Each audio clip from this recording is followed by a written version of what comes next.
지금 전 세계 산업계와 안보 전문가들이 히토류 공급망 위기에 직면해 공포에 떨고 있습니다.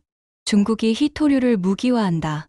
중국이 세계 시장의 80% 이상을 독점하며 글로벌 첨단 산업의 목줄을 쥐고 흔들 때 대한민국 포스코 퓨처엠만이 홀로 비중국산 흑연과 대체 소재라는 해답을 들고 나타났습니다.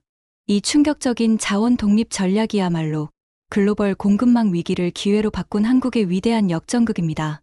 전기차 배터리, 첨단 반도체, 그리고 군사 무기의 필수적인 핵심 히토류의 공급망 현실은 충격적입니다. 중국이 80% 이상을 독점하며 세계를 통제합니다. 시장조사 업체 SN 리서치에 따르면 배터리 핵심 소재인 음극재 출하량 1위부터 10위까지 모두 중국 기업이 차지하며 합산 시장 점유율은 80%를 넘습니다. 이는 대한민국을 비롯한 전 세계 완성차 및 배터리 제조사들이 중국의 정책과 공급망에 사실상 종속되어 있다는 냉혹한 현실을 보여줍니다. 미국과 유럽, 일본이 중국의 눈치를 보는 상황입니다. 중국이 히토류 수출을 엄격히 통제하고 자원 무기화 전략을 펼치면서 미국과 유럽은 군사 및 첨단 산업의 핵심 소재를 확보하는데 비상이 걸렸습니다. 대한민국이 반도체, 조선 등에서 대체 불가능한 기술을 가졌다면 중국은 대체 불가능한 자원을 가진 것입니다.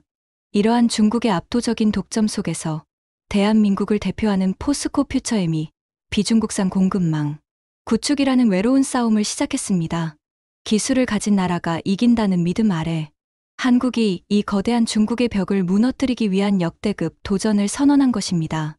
포스코 퓨처엠은 중국의 독점을 깨고 히토류 및 핵심 광물의 공급망 독립을 위해 아무도 예상치 못한 곳에서 새로운 활로를 찾았습니다. 아프리카 호주와의 전략적 흑연 동맹입니다. 포스코 퓨처엠은 천연 흑연 공급망을 아프리카로 다변화했습니다. 호주 광산업체 시라 리소시스와 계약하고 아프리카 모잠비크 발라마 광산에서 채굴하는 흑연을 들여오고 있습니다. 또한 계열사 포스코 인터내셔널의 탄자니아, 마엥게, 광산 투자 역시 비중국산 흑연 확보에 기여할 전망입니다. 2027년부터 아프리카산 천연 흑연으로 음극재를 생산하겠다는 한국의 목표는 글로벌 공급망 독립의 이정표가 될 것입니다. 미국과 유럽의 자원 안보가 한국에 달렸습니다. 이처럼 한국이 아프리카에서 흑연을 확보하는 것은 단순한 기업 이익을 넘어섭니다. 미국과 유럽연합이 중국의 자원 무기화에 맞서 핵심 광물 공급망을 재편하는 상황에서 대한민국 포스코 퓨처엠은 중국을 대체할 유일하고도 가장 강력한 파트너로 인정받고 있습니다. 한국 기업의 움직임은 글로벌 지정학적 리스크를 해소하는 외교 전략과 같다는 분석이 나오는 이유입니다. 포스코 퓨처엠의 전략은 외부 공급망 확보에 그치지 않고 독자적인 기술 자립이라는 더 깊은 차원으로 나아갑니다. 국내 유일 인조 흑연 생산 능력입니다. 한국에서 유일하게 인조 흑연을 생산하는 포스코 퓨처엠의 기술력은 압도적입니다. 인조 흑연은 포스코의 제철 공정에서 나온 부산물인 콜타르를 가공해 만든 침상 코크스를 원료로 사용합니다. 이는 제철 기술과 배터리 기술을 융합하여 자체적인 생산 생태계를 구축했음을 의미합니다. 핵심 소재의 완벽한 국산화 추진입니다. 포스코 퓨처엠은 인조 흑연 제조에 필요한 구형 흑연까지 국산화를 추진하고 있습니다. 이는 배터리 음극재 생산의 마지막 퍼즐 조각까지 중국 의존도를 완전히 끊겠다는 대한민국의 선제적인 기술 독립 선언입니다. 중국이 압도적인 양적 우위를 자랑할 때 한국은 기술력으로 질적 우위를 확보하며 미래 시장 패권을 예약하고 있습니다. 히토류를 무기화하려는 중국의 야심, 그 목줄을 끄는 것은 결국 대한민국의 기술과 집념이었습니다. 중국의 독점과 야욕 앞에서 대한민국은 자원 독립이라는 위대한 길을 선택했습니다. 우리의 기술력과 전략적 가치는 이제 세계 최강대국의 경제와 안보를 지탱하는 핵심 생명선이 되었습니다. 이 땅에 태어난 것이 자랑스럽다면 이 놀라운 소식을 널리 알려주십시오. 다음 전 세계의 극찬 소식이 들려올 때마다 월드 리포트 K가 가장 빠르게 여러분께 전하겠습니다. 지금 바로 구독하세요. 중국이 80%를 쥐고 흔들 때 포스코 퓨처엠이 비중국 공급망의 구세주가 된 것 같다. 미국 EV 제조사들은 한국에 감사해야 한다. 아프리카와 한국의 직접 연결은 자원 안보 측면에서 혁명이다. 한국이 보여준 지정학적 통찰력에 놀랐다.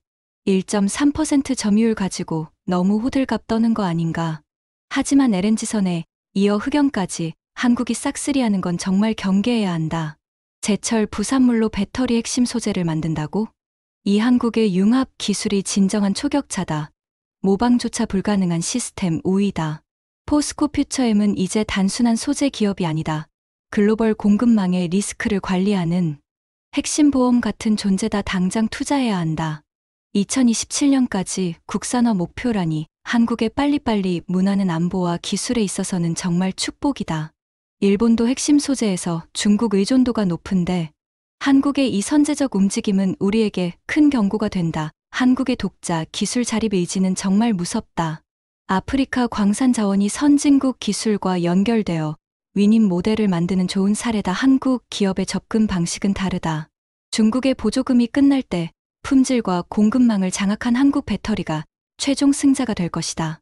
10위권 모두 중국 기업이라는 사실 자체가 충격인데 11위 한국이 시장의 룰을 뒤집고 있다니 드라마틱하다. 중국에 의존하는 순간 우리의 목줄은 이미 넘어간 거나 마찬가지다.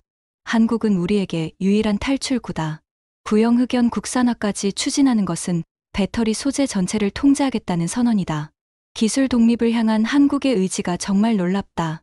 한국이 단순히 싼 노동력으로 경쟁하는 게 아니라 제철 소재 배터리를 잇는 수직 계열화를 완성했다는 게 핵심이다. 미국 빅3 자동차 회사들은 포스코 퓨처엠과 손잡지 않으면 미래 EV 생산에 심각한 차질을 빚게 될 것이다. 1.3%의 점유율이 80%를 이긴다니 이런 게 진짜 국뽕이지. 우리 기술자들이 자랑스럽다. 한국의 이 전략은 중국이 가장 두려워하는 부분이다. 물량으로 밀어붙일 수 없는 핵심 기술 자립이기 때문이다. 아프리카 광산과의 계약은 장기적인 자원 확보 전략에서 한국이 얼마나 앞서 있는지 보여준다. 포스코 퓨처엠 주식을 지금 사야 하는 이유가 명확해졌다. 공급망 리스크 시대의 핵심 수혜주다.